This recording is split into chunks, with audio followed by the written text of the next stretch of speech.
Assalamualaikum warahmatullahi wabarakatuh. Hai, selamat siang teman-teman semua. Gimana nih kabarnya? Semoga selalu baik dan sehat selalu ya guys ya.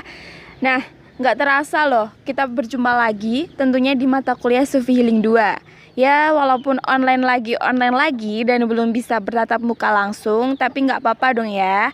Yang terpenting semangatnya itu loh berkobar terus. Oke, kali ini perkenalkan kami dari kelompok 7 akan sedikit memaparkan materi, yakni materi mengenai ruqyah. Wah, tentunya menarik banget dong guys ini, pastinya dong. Oke, langsung aja ya. Sebelum kita bahas lebih lanjut, perlulah kita mengetahui pengertiannya dulu. Ruqyah, apa itu ruqyah? Nah, dalam keseharian kita sering banget loh kita mendengar kata-kata ini. Jadi guys, secara etimologi, kata ruqyah berasal dari kata bahasa Arab yang berarti mantra-mantra. Sedangkan secara terminologi diartikan sebagai jampi-jampi atau mantra yang menggunakan ayat-ayat Al-Quran dalam metodenya. Nah, ruqyah ini dapat diartikan sebagai upaya penyembuhan melalui ayat-ayat Al-Quran, yang dimana ini merupakan bentuk doa dan permohonan untuk mendapatkan perlindungan dari Allah Subhanahu wa Ta'ala. Lalu sedangkan secara istilah syariat Islam, ruqyah adalah memberikan perlindungan kepada orang yang sakit dengan membacakan sesuatu yang bersumber dari ayat-ayat Al-Quran, nama-nama dan sifat-sifat Allah disertai dengan doa-doa sesuai syariat dengan bahasa Arab atau yang diketahui maknanya. Nah, itulah tadi beberapa pengertian dari ruqyah itu sendiri. Semoga teman-teman bisa memahaminya dengan baik ya.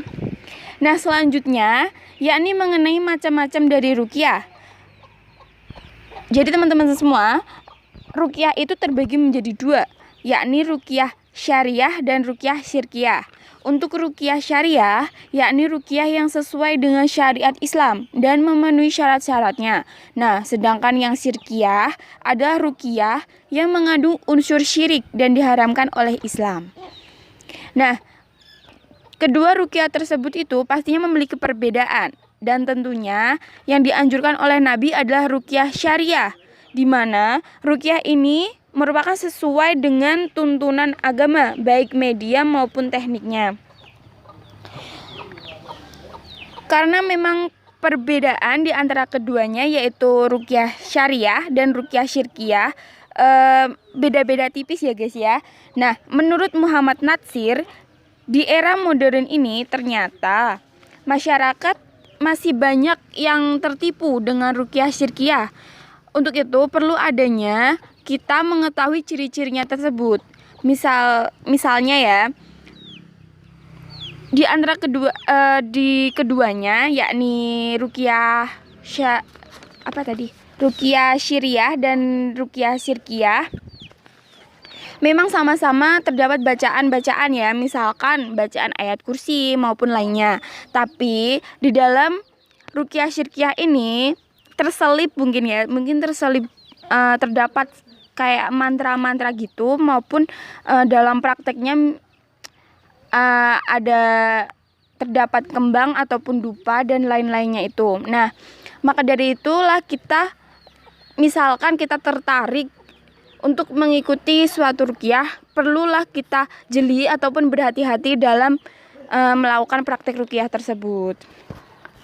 Nah, oke, mungkin itu yang bisa saya sampaikan. Selanjutnya akan dilanjutkan oleh partner saya. Silahkan.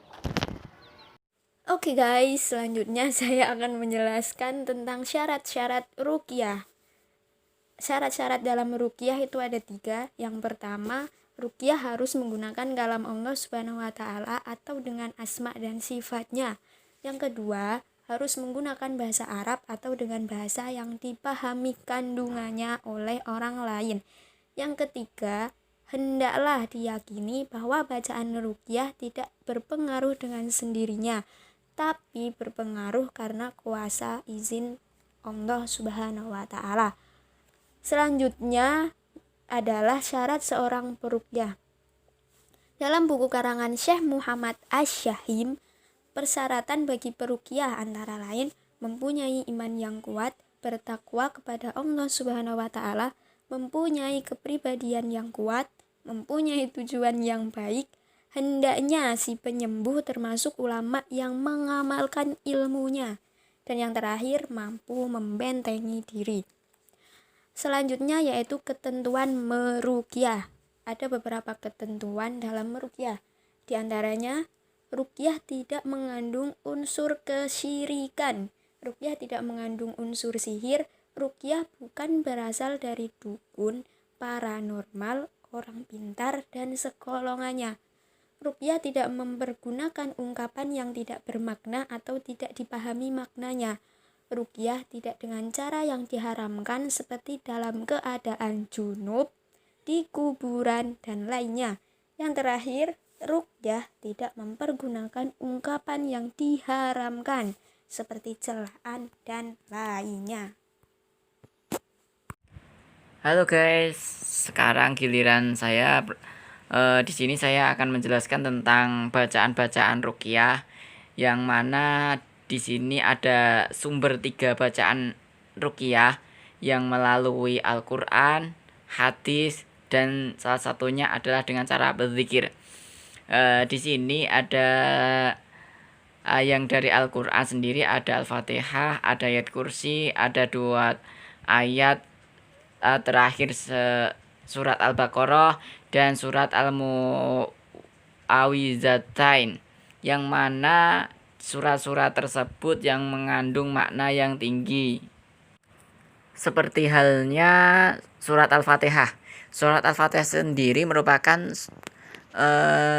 Ummul Quran, di mana terkandung makna yang sangat luas.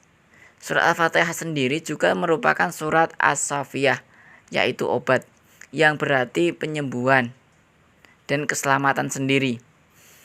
Surat ini dibaca sebagai doa permohonan perlindungan dan pertolongan kepada Allah Subhanahu wa taala. Dan selanjutnya ayat kursi. Ayat kursi sendiri salah seorang sahabat Nabi yang bernama Uwaid bin Ka'ab menyampaikan ayat kursi merupakan salah satu ayat yang paling mulia di dalam Al-Quran. Meskipun ayat ini sejatinya tak ada yang tak dimuliakan. Maksudnya itu semua ayat Al-Quran itu dimuliakan. Tapi ayat kursi sendiri itu istimewa karena dia itu untuk memohon perlindungan kepada Allah Subhanahu wa taala. Yang di mana sebagaimana diriwayatkan Abu Hurairah radhiyallahu anhu, apabila engkau akan tidur, bacalah ayat kursi, niscaya akan dapat pertolongan. Yaitu pertolongan di sini menjelaskan tentang pertolongan dari malaikat. Selanjutnya ada surat 2 surat ayat terakhir dari surat Al-Baqarah, yang mana di situ semua beriman kepada Allah, malaikat-malaikatnya dan rasulnya, yang mengatakan kami tidak membeda-bedakan antara siapapun dengan yang lain. Di situ dijelaskan semua makhluk Allah itu sama, begitu. Dan yang terakhir ada surat Al-Mu'awwizatain, yang mana surat-surat itu ada surat An-Nas, Al-Falaq, Al-Ikhlas, dan lain dan sebagainya. Dan selanjutnya ada hadis, di mana di situ ada hadis Muslim dan hadis Bukhari, yang mana hadis-hadis tersebut yang digunakan untuk meruqyah. Sebagaimana contohnya, saya bacakan A'udzu bikalimatillahi tammati min syarri ma khalaq, yang mana artinya aku berlindung kepada kalimat-kalimat Allah yang sempurna dari kejahatan makhluknya. Di situ ayat-ayat di situ, hadis di situ seakan-akan untuk melindungi kita. Begitu ya teman-teman. Dan selanjutnya ada zikir, yang mana zikir itu ada istighfar, tasbih, hamdalah, dan takbir, yang mana kita baca astagfirullah, astagfirullah, astagfirullah hingga berapa kali sehingga kita membuat kita tenang dan nyaman sehingga tidak terasa apapun. Dan hamdalah dan takbir, Allahu Akbar, Allahu Akbar. Dan selanjutnya ada tata cara meruqyah. Jadi meruqyah itu nggak sembarangan, teman-teman. Jadi ada tata caranya. Yang pertama itu mempunyai keyakinan bahwa kesembuhan datang dari Allah Subhanahu wa taala. Jadi nggak seakan-akan datang ke pohon terus datangnya ke pohon. Jadi semata-mata karena Allah. Ruqyah harus dengan bacaan Al-Qur'an, hadis atau menyebut nama sifat-sifat Allah. Begitu. Dan selanjutnya yang nomor 3, mengikhlaskan niat kita dan menghadapkan diri kepada Allah Subhanahu wa taala. Ketika kita meruqyah, kita harus ikhlas, tenang, dan kita membaca doa. Dan selanjutnya yang keempat, membaca surat Al-Fatihah, surat-surat tadi yang mana di Al-Qur'an atau hadis atau zikir. Dan yang nomor 5, menghayati maknanya. Jika kita membaca Al-Fatihah atau hadis, di situ maknanya kita dihayati. Oh, maknanya ini buat ini. Oh, karena keselamatan. Oh, begitu. Dan selanjutnya yang nomor 6, orang yang meruqyah hendaknya memperdengarkan bacaan ruqyahnya, baik yang berupa ayat Al-Qur'an, hadis atau doa-doa dari Nabi SAW, supaya penderita belajar dan merasa nyaman bahwa ruqyah dan yang dibaca sesuai dengan syariat. Dan selanjutnya nomor 7, meniup pada tubuh yang sedang sakit. Yang selanjutnya nomor 8, tiup ke air atau ke minyak zaitun atau media lainnya. Dan yang ke-9, mengusap bagian yang sakit. Jadi ketika bagian-bagian sakit lah itu diusap. Yang ke-10, bagi orang yang meruqyah dirinya sendiri, cukup dengan baca bismillah 3 kali dan mengusapkan ke tempat-tempat yang sekiranya mengganggu atau yang sedang sakit gitu. Yang selanjutnya yang nomor 11, bacaan di bagian tubuh yang sakit itu tadi ya.